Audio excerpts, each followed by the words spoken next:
In the thick, ice-drenched forests near Vyazma, where spring of 1942 seemed but a continuation of an endless winter, a finale unfolded that for decades remained hidden in the shadow of official chronicles. A solitary shot, echoing among the snow-covered firs on April 19th, not only ended a man's life, but also sealed one of the bitterest secrets of that era. The man, whose golden general's epaulets now dulled against the damp earth, made a choice that did not fit into the dry reports of headquarters. General Efremov, commander of the 33rd Army, stayed with his soldiers until the last moment, choosing the path of honor where the strategic calculations of the high command turned into a death sentence for thousands of people. This was a moment when personal courage clashed with the icy logic of the big game, and loyalty to subordinates proved more important than saving one's own life. The triumph near Moscow in December 1941 bred a dangerous illusion in the highest echelons of power. It seemed that the enemy was broken, and one powerful thrust would be enough to completely clear the native land. In this atmosphere of general enthusiasm, a plan for a large-scale offensive in the western direction was born. The design was grandiose, and at the same time frighteningly audacious: to encircle and destroy the main forces of Army Group Center. The command demanded swiftness, disregarding the fact that reserves were running low, and people were exhausted by months of continuous fighting. It was into this whirlpool of events that the 33rd Army was thrown, destined to become the spearhead of the main blow, aimed at the very heart of the enemy's defenses. The situation in early 1942 dictated its harsh conditions. After the successful counteroffensive at the walls of the capital, a strategic gap emerged that needed to be filled. The main goal became Vyazma, a key transport hub through which enemy troops were supplied. If these arteries could be cut, the fate of the entire central sector of the front would be sealed. General Efremov, an experienced military leader who had passed through the crucible of many battles, understood the complexity of the task. His army was to make a deep breakthrough, separating from the main forces by tens of kilometers. At headquarters, there was a conviction that neighboring units would support this thrust, creating a unified front. But reality proved to be much harsher and more unpredictable. The external conflict developed according to the classic canons of military drama, where space and time suddenly turn against those who try to control them. In the last days of January 1942, the 33rd Army, consisting of 4 divisions, began its movement. At first, everything seemed successful. Soldiers, inspired by recent victories, broke through enemy defenses, advancing through deep snow, sometimes waist-deep in drifts. However, this success concealed a deadly trap. The deeper Efremov's regiments penetrated into enemy positions, the thinner became the line of communication with the rear. The breakthrough turned into a narrow corridor, which the Germans, having quickly recovered from the shock, began to methodically squeeze from both sides. On February 2nd, the ring behind Efremov's men snapped shut. The enemy delivered powerful flanking blows, cutting off the only road through which ammunition and food arrived. The 33rd Army found itself isolated, with only a narrow radio connection to the front headquarters, led by Georgy Zhukov. At this moment, the first critical disconnect arose between the reality in the forests near Vyazma and the perception of the situation from the command offices. Efremov reported a shortage of shells, that people were eating only what they could find in burned villages, but orders from the center remained unchanged: only forward, only attack. Any suggestion of retreat was perceived as a sign of weakness or even cowardice. The political and military configuration of that period demanded victories at any cost.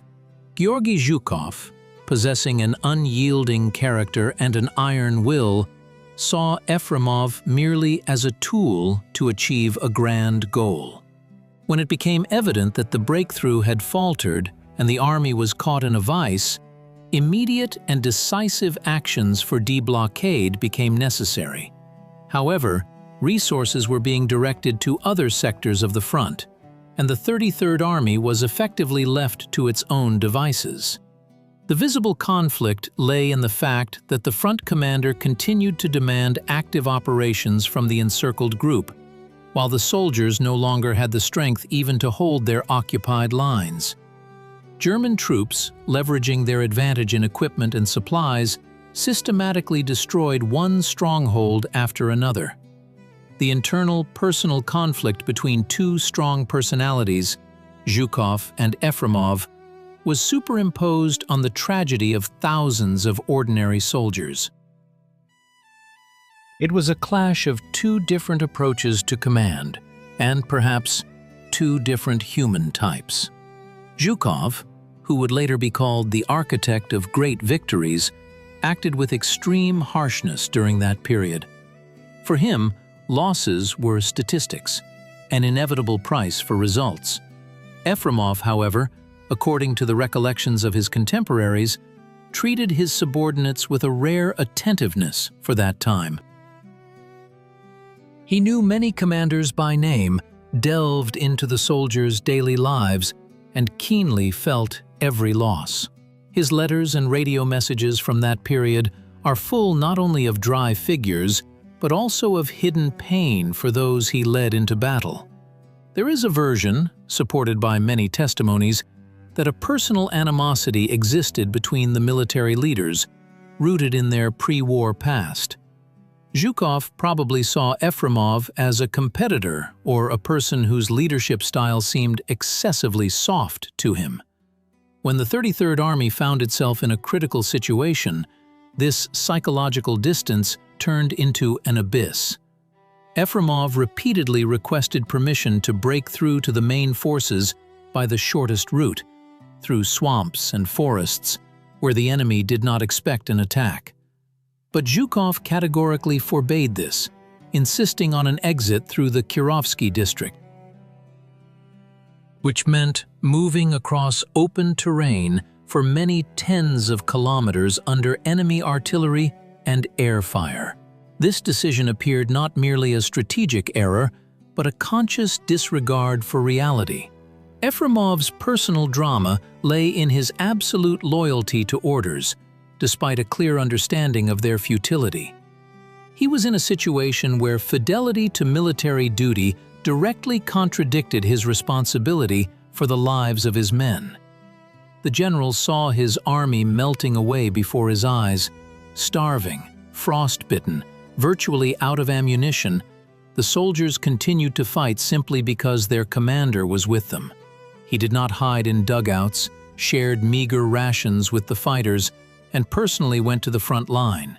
His fear was not for himself, but that he would not be able to justify the trust of those who followed him into the fire.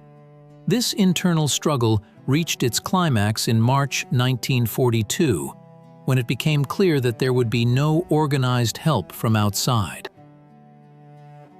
On an ideological and philosophical level, the tragedy of the 33rd Army poses to us the eternal question of the price of success and the limits of human will. In the coordinate system of that time, the state and its goals stood immeasurably higher than the individual. The conflict between Zhukov's _0_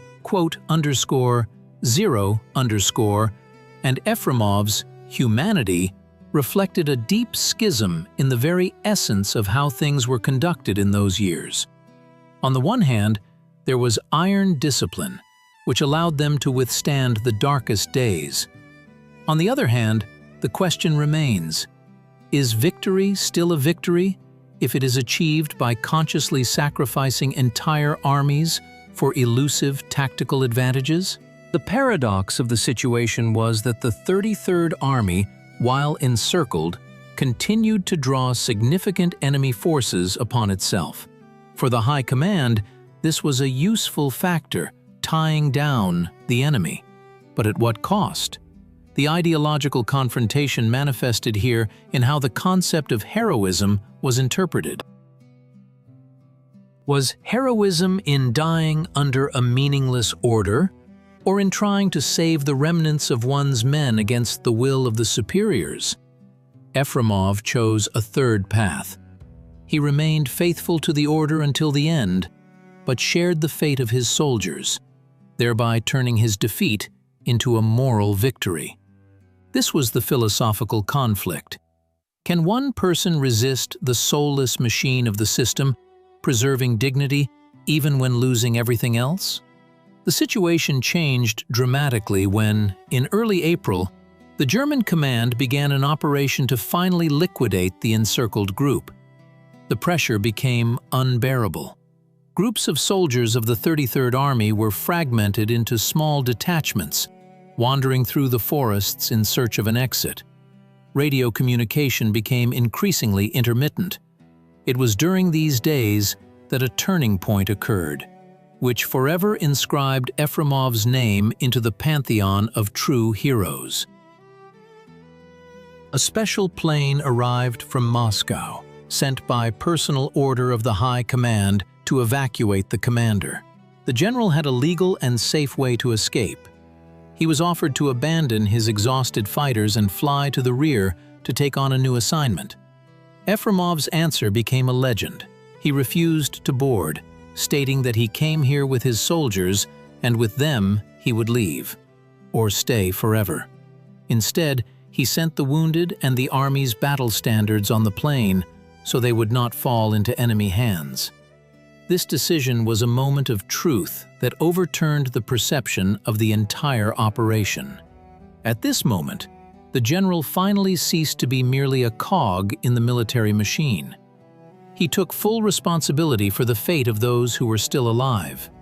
The refusal of evacuation became that unexpected revelation which showed, even under conditions of total control and cruelty, there is space for the highest manifestation of the human spirit. It was an act of colossal courage that baffled even his detractors at the front headquarters. From this moment began the last act of the drama. The army, or rather what was left of it, went for a breakout. The weather was terrible. Early spring turned forest roads into an impassable mess of mud and ice. People, weakened by hunger and scurvy, carried wounded comrades. Attempts to contact Zhukov and obtain artillery support from the other side of the front remained unsuccessful. There is an opinion that in those days, the front headquarters had practically written off Efremov's men, focusing on preparing new operations. The encircled fighters felt this cold silence, which pressed harder than enemy shells. The climax came in mid-April. The remnants of the Army Command and several hundred fighters found themselves pressed against the Ugra River. The path to their own was blocked by fresh German units, and pursuers were closing in from behind. In these last battles, there were no beautiful maneuvers, only a furious, desperate struggle for every meter of land. Efremov, already wounded several times, continued to lead the defense. He understood that the end was inevitable. The Germans, realizing the scale of the personality of the man in the encirclement, offered him to surrender, guaranteeing his life and respect for his rank. But for Mikhail Grigorievich, such an outcome was impossible. He saw the faces of his soldiers dying around him and understood that he had no right to another path.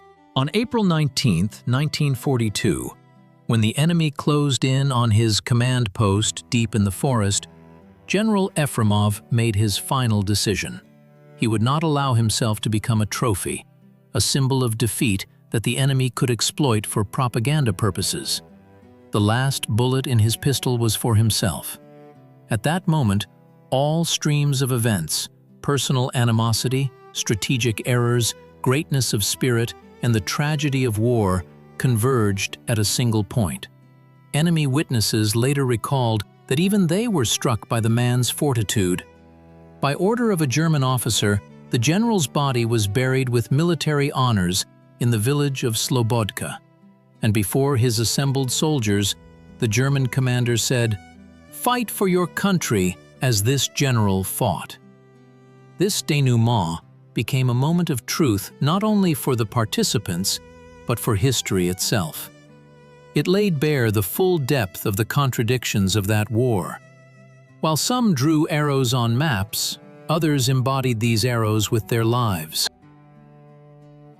The tragedy of the 33rd Army served as a grim reminder that behind every large-scale decision lie specific human fates. Efremov's death was not in vain in a moral sense.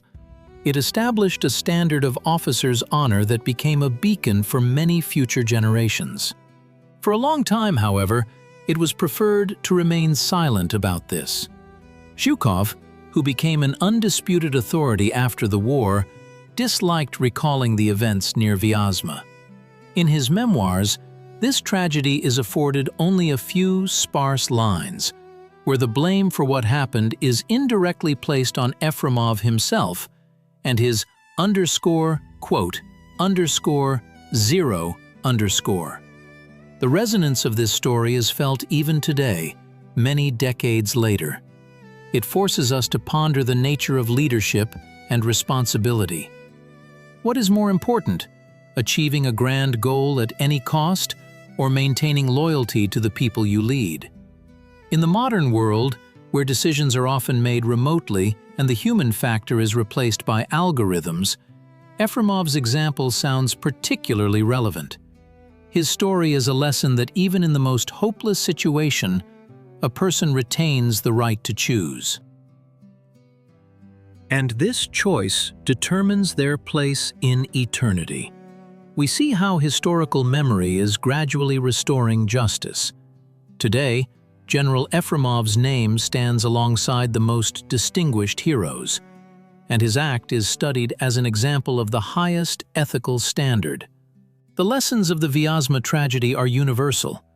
They tell us that one cannot build the edifice of victory on a foundation of lies or indifference to those who lay each brick of that edifice. The conflict between Zhukov and Efremov is not merely an episode of war. It is an eternal dispute between efficiency and morality. We understand that without Zhukov's sternness, perhaps the country would not have been saved, but without Efremov's sacrifice and honor, this country would have lost its soul. Today, analyzing the events of 1942, we learn to see history not as a collection of dates and figures, but as a living intertwining of human wills, where every action matters. The tragedy of the 33rd Army also reminds us of the importance of truth. Decades of suppression could not erase the memory of those who remained in the forests near Vyazma. On the contrary, when the veil of secrecy was lifted, their feet shone even brighter.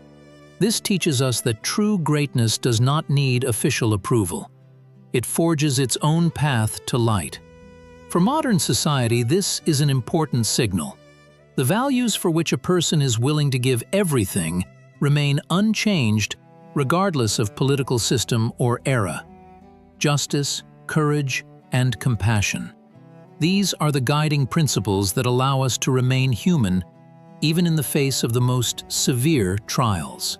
Concluding this journey in the footsteps of events 80 years ago, we inevitably return to that very forest where the spring of 1942 was painted with blood and hope.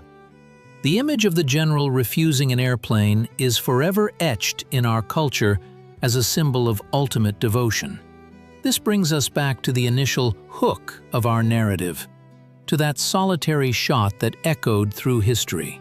That sound was not a sign of defeat. On the contrary, it became a manifesto of an undefeated spirit. Mikhail Efremov did not lose near Vyazma. He triumphed over oblivion and over death itself, which today we call the end of life's journey. His story is a circle that closes on a deep understanding of human destiny. We began with the picture of the general's solitude in the forest and ended with the realization of his unbreakable connection with the millions who remember his name. This is not just a story about a military episode, it is a narrative about what makes us human. The silence of those forests now holds not only pain but also dignity. And when we ask ourselves how one should act in moments of decisive choice, the answer can often be found there, among the shadows of 1942, where one man chose to remain human, despite the cold calculations of marshals and the ruthlessness of the enemy. Ultimately, the fate of the 33rd Army and its commander teaches us that history is written not only by victors, but also by those who managed to keep the light within themselves in the darkest night. This knowledge stays with us, transforming from a dry chronicle into a living source of inspiration for everyone who seeks their path in this complex world. The tragedy near Vyazma is not only about the past, it is about the future we are building, based on an understanding of the true price of honor. And as long as we remember this lesson, no sacrifice will be in vain, and every step towards truth will bring us closer to understanding what it truly means to be a hero in all times. The events of April 1942 remain in our memory as a reminder that beyond maps and staff plans, there exists a reality filled with living feelings and difficult decisions. General Efremov's path became the measure by which we today evaluate people's actions in critical situations. His choice in favor of soldiers, his refusal of personal salvation, and his dignified end. This is what transforms history into an epic, and an ordinary man into a legend. This legend lives in everyone who values loyalty to duty above personal well-being, reminding us that true strength of spirit can overcome any obstacles, even if it means paying the highest price. Every line in the radio messages, every step through the deep snow, every shot in the forest silence, all these are parts of a single canvas that we call our memory. We look at these events through the prism of time, and we see not just a conflict between two military leaders, but a great confrontation of meanings. The history of the 33rd Army is a story of how, in the very crucible of destruction, the creative power of example is born, capable of changing people's consciousness decades later. This is a narrative of honor that proves stronger than steel and more enduring than any stone placed on a grave. And this resonance, these lessons from the past, continue to echo in our lives, helping us make the right choice today and always. General Efremov returned from oblivion not merely as a victim of circumstances, but as a triumph of spirit. His figure rises above the disputes of historians, above the mutual accusations of marshals, and above the gray dust of archives. He became the bridge that connects us to the true meaning of military service and human nobility. In this endless movement of time, his act remains an immovable fulcrum, a symbol that there are things that cannot be betrayed or exchanged. And in this cyclical return to the origins of heroism, we find answers to the most important questions that life asks us. Vyazma of 1942 is not only a battlefield, it is the birthplace of immortality for those who manage to remain true to themselves until the very end. Thus ends this story, but not the reflection. The shadow of the forests near Vyazma will always remind us of the cost of every order and the grandeur of every feat. The story of Mikhail Efremov is a reminder that even when the whole world seems to be against you, when support disappears and the ring tightens, you still have the most important thing, your soul and your honor. And this is something that cannot be surrounded, captured, or destroyed. This is what remains forever, turning into a light that shows the way to future generations, striving to understand what it means to be a true defender of their land and their people.